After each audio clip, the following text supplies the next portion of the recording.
Désolée pour cette vidéo vraiment tournée en vitesse, mais c'est trop important ce qui se passe. Il faut qu'on en parle. Il y a 10 ans, à quelques jours près, l'État islamique publiait une abominable vidéo mettant en scène la décapitation de 21 chrétiens coptes sur une plage en Libye. Il y a quelques jours, on a retrouvé le corps de 70 chrétiens décapités dans une église au nord de la République démocratique du Congo. Ces actes terroristes semblent se faire écho. Les détails sont différents, mais l'esprit derrière est le même : anéantir l'église. Les faits se sont déroulés le 13 février 2025. Nos sources terrain nous ont dit que les violences ont commencé dès 4 heures du matin. Des extrémistes ont capturé et ligoté 20 chrétiens de la communauté de Maïba. On pense qu'ils font partie des ADF, les Forces démocratiques alliées, un groupe djihadiste lié à l'État islamique. Un ancien d'une ville à proximité de Maïba nous raconte. Les extrémistes sont allés de maison en maison, disant « Sortez, sortez sans faire de bruit ». 20 chrétiens, hommes et femmes, sont sortis de chez eux. Ils les ont ligotés et emmenés vers une destination inconnue. Maïba est un village à majorité chrétienne, situé dans le territoire de Lubero, dans la province du Nord Kivu, à l'est de la République démocratique du Congo.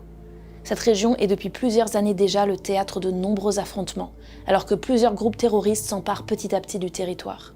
Après l'enlèvement de ces 20 chrétiens, les autres villageois se sont rassemblés pour tenter de trouver une solution pour amener les leurs. C'est à ce moment-là que les djihadistes les ont encerclés et ont enlevé 50 personnes supplémentaires. Les 70 captifs ont été emmenés dans une église protestante à Kasanga. C'est là qu'ils ont été assassinés de manière aussi brutale, probablement à l'aide de machettes et de marteaux. Un ancien d'une église à proximité nous dit « Nous ne savons pas quoi faire ni comment prier. Il y a eu trop de massacres. Que la volonté de Dieu soit faite. » Nos sources nous ont dit que même plusieurs jours après cette attaque, les proches des victimes n'avaient toujours pas pu enterrer les corps, à cause de l'insécurité qui règne encore dans la région. Beaucoup de chrétiens ont fui la zone vers des endroits plus sûrs. Je vous invite d'ailleurs à aller voir la courte vidéo qu'on a réalisée avec Ilia Jadi, expert en Afrique subsaharienne, et qui explique de manière résumée la situation globale de l'Est de la RDC. Le lien est dans la description. John Samuel, un de nos experts juridiques de l'Afrique subsaharienne, déclare « Portes Ouvertes condamne fermement cet acte de violence odieux contre des civils et appelle les sociétés civiles, les gouvernements et les organisations internationales à donner la priorité à la protection des civils dans l'Est de la RDC où des groupes armés tels que les ADF opèrent. La violence se déroule dans un contexte d'impunité où presque personne n'est tenu pour responsable. Ce massacre est un indicateur clair des violations généralisées des droits de l'homme contre les civils et les communautés vulnérables. Nous appelons également la communauté chrétienne internationale à continuer de prier pour les chrétiens et les communautés vulnérables de l'Est de la RDC. Prier que la violence cesse et que le gouvernement à tous les niveaux se soucie de cette violence et ses effets avec diligence, impartialité et transparence. Comme dit en début de vidéo, ce récent massacre en RDC rappelle celui des 21 chrétiens en Libye, dont nous commémorons le 10e anniversaire. Oui, c'était bien il y a 10 ans, presque jour pour jour, le 15 février 2015 pour être exact, que le monde a été témoin de cette tragédie qui s'est transformée en un témoignage de foi inébranlable. 21 chrétiens, 20 coptes et un ghanéen précisément, ont été martyrisés sur les rives de Sirte, en Libye, par des membres du groupe État islamique. Leur vie terrestre s'est achevée dans la violence, mais ils sont entrés dans l'éternité triomphalement, couronnés de la gloire du ciel. Ces hommes étaient des travailleurs ordinaires, des ouvriers du bâtiment, qui avaient quitté l'Égypte à la recherche de meilleures opportunités pour subvenir aux besoins de leur famille. Capturés plus d'1 mois auparavant, ils avaient enduré l'emprisonnement, la torture et la peur. Mais leur foi est restée inébranlable. Nagati, le père de Loka, l'une des victimes, nous a dit « Oui, j'ai vu la vidéo. Je ne le voulais pas, mais il fallait que je le fasse. Je devais savoir si mon fils était resté fort jusqu'à la fin.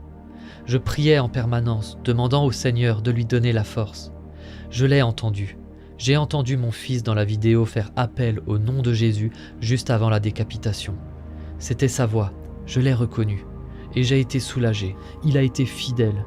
Jésus était avec lui jusqu'à la fin. Et maintenant, mon fils est avec Jésus. En tant que père, que demander de plus ? Les terribles images de ces 21 chrétiens agenouillés sur une plage libyenne attendant leur exécution restent gravées dans les mémoires. Ma collègue Laetitia s'est rendue récemment en Égypte et a visité le musée des martyrs. Toi, Laetitia, tu as été en Égypte et tu as pu visiter le musée qui commémore ce qui est arrivé aux martyrs. Tu as même vu la vidéo de Daesh dans son intégralité. Qu'est-ce que tu as ressenti en regardant cette vidéo ? C'était pas prévu, j'avais pas forcément choisi de voir cette vidéo-là, mais elle nous a été montrée, entrecoupée avec des témoignages des familles des victimes. Et bon, la première chose qu'on ressent, c'est l'horreur et le dégoût. Je pense que c'est quelque chose qui est assez universel. Et l'incompréhension aussi complète de pourquoi ça se passe comme ça. Enfin oui, comment c'est possible de manifester de telles horreurs de ce genre-là.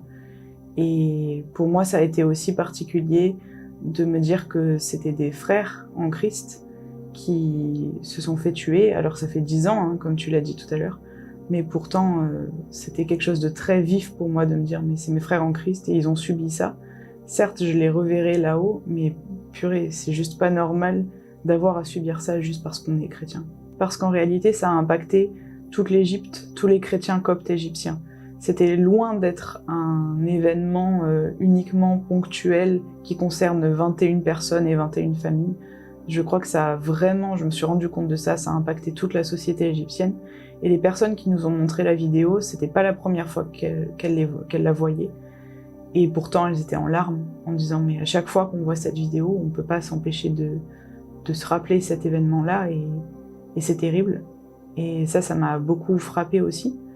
Et ce qui m'a frappée, c'est que les gens qui nous ont parlé de ces événements-là, il y avait un mélange d'horreur et de désespoir un petit peu, mais aussi de force. On va pas se laisser abattre, on va pas se laisser terrasser par ce qui s'est passé, on va continuer.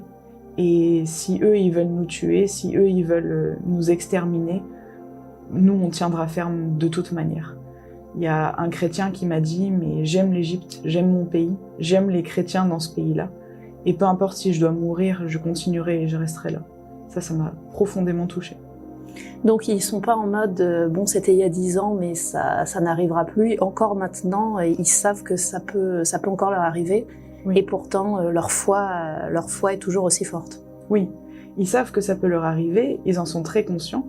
Et d'ailleurs, dans le mémorial des martyrs, il y a justement ces petites boîtes avec la photo des victimes et puis quelques effets personnels, une description, etc. Mais il y a aussi des boîtes vides.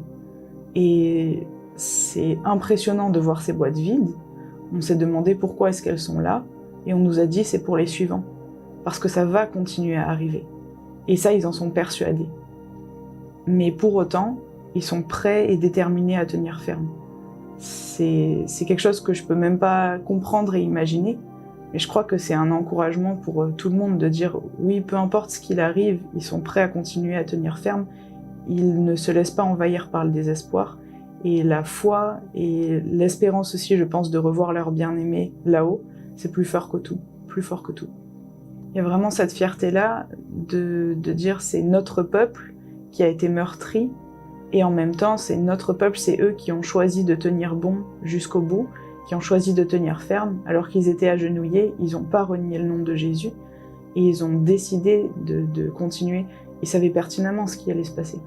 Et pourtant, ils ont décidé d'aller jusqu'au bout, et je crois que ça, oui, c'est une fierté aussi. Le peuple égyptien, en tout cas, du peu que je l'ai vu, les chrétiens égyptiens sont très fiers d'être égyptiens, d'appartenir à cette communauté-là, qui n'a pas plié le genou, et qui s'est tenu debout et qui a tenu ferme quoi, dans leur foi, ça c'est sûr. On n'a pas pu rentrer dedans, mais on a vu l'extérieur, on était juste à l'extérieur d'une église qui a subi un attentat à la bombe, effectivement, dans les années 2015, à peu près la même période.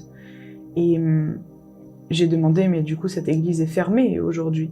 Et on m'a dit non, il y a des services tous les dimanches. Et d'ailleurs, juste après, le dimanche juste après l'attentat à la bombe, donc une semaine tout juste après, il y avait un service dans cette église-là.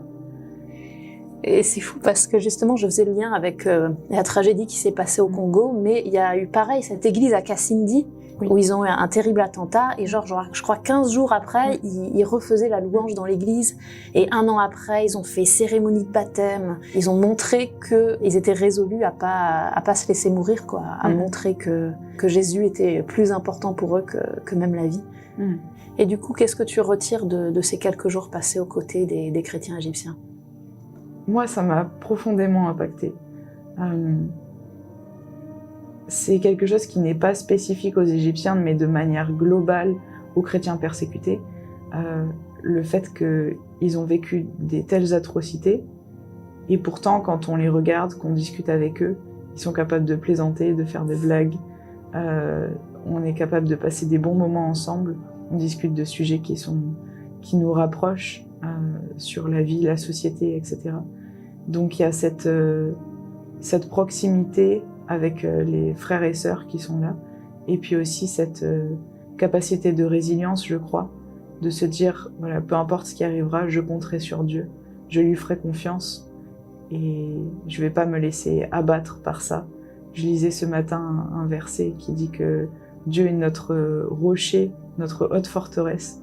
Je crois que c'est vraiment ce que j'ai retenu de là-bas.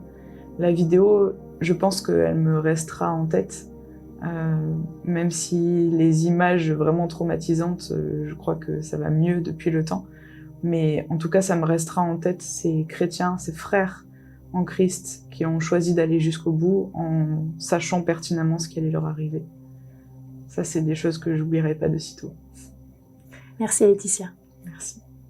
D'ailleurs, je vous conseille à titre personnel d'aller voir The 21.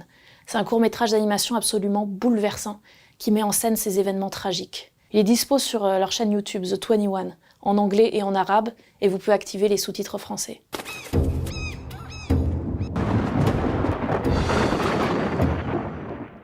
La réaction des chrétiens égyptiens donne de l'espoir par rapport au massacre récent en RDC. Avec suffisamment de recul, on observe que plus l'ennemi tente de détruire l'Église, plus la foi des chrétiens, sur le long terme, est renforcée, et plus l'Église, au final, grandit. D'ailleurs, quand je parle de l'ennemi, comprenez bien que je ne parle pas des musulmans, qui sont eux-mêmes opposés à ces violences. Je ne parle pas de l'islam, je ne parle même pas de Daesh, des ADF ou d'autres groupes djihadistes. Ce ne sont que des êtres humains, que Dieu aime aussi malgré leurs péchés. Notre seul ennemi, c'est Satan. Et même s'il se déchaîne, n'oublions pas qu'il est déjà vaincu par la mort et la résurrection de Jésus-Christ. Alors, mes frères et sœurs congolais, ne perdez pas courage. Dieu ne vous abandonne pas, et nous non plus, nous ne voulons pas vous abandonner. Pour finir, je vous repartage les sujets de prière du fil rouge, notre email de prière hebdomadaire. Prions le psaume 34 pour les familles endeuillées et les communautés de Lubero. L'Éternel est près de ceux qui ont le cœur brisé, et il sauve ceux dont l'esprit est abattu. Prions pour l'Église dans la région de Lubero, alors qu'elle cherche à apporter une aide physique et spirituelle aux familles touchées. Enfin, prions pour que le Seigneur conduise les membres d'ADF à la repentance, et s'ils endurcissent leur cœur, que Dieu fasse échouer leurs plans. Tous ensemble, tenons-nous aux côtés des chrétiens persécutés en RDC et dans toute l'Afrique subsaharienne.